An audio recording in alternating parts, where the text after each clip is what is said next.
నిజంగానే అనిపించింది.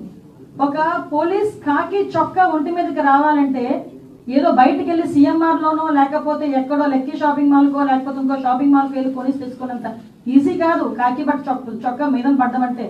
ఆ కాకి చొక్కా పోలీస్ కానిస్టేబుల్ దగ్గర నుంచి ఐపీఎస్ వరకు కాకి చొక్కా ఒంటి మీద పడాలంటే ఎగ్జామ్స్ రాసుకొని రన్నింగ్లు పాస్ అయ్యి వాళ్ళు బాడీ ఫిజికల్ ఫిట్నెస్కి వాళ్ళు పాస్ అయ్యి అదేవిధంగా ఇంటర్వ్యూలకి అటెండ్ అయ్యి కఠోరమైన శ్రమ చేస్తే తప్ప ఆ పోలీస్ చొక్కా ఒంటి మీదకి రాదు, ఆ కాకి చొక్కా ఒంటి మీదకి రాదు. అటువంటి కాకి చొక్కా నేను ఓడదీస్తాడట. అది కూడా ఒక ఎక్స్ సీఎం మాట్లాడే భాష ఏమిటో నాకు ఒక అర్థం కావట్లే. అందులో ఆడవాళ్ళు ఉన్నారు. అనంతపురం ఎస్పీ ఒక లేడీ, అనంతపురం డిఐజీ ఒక లేడీ, అక్కడ చాలా మంది లేడీ పోలీస్ కానిస్టేబుల్స్ ఉన్నారు, లేడీ ఎస్ఐస్ ఉన్నారు. అలాంటి వాళ్ళ గురించి బట్టలు ఉడదీస్తాం అలాగే ఇలాగా మాట్లాడుతూ ఉంటే సిగ్గనిపించట్లేదా? సంస్కారమేనా అది?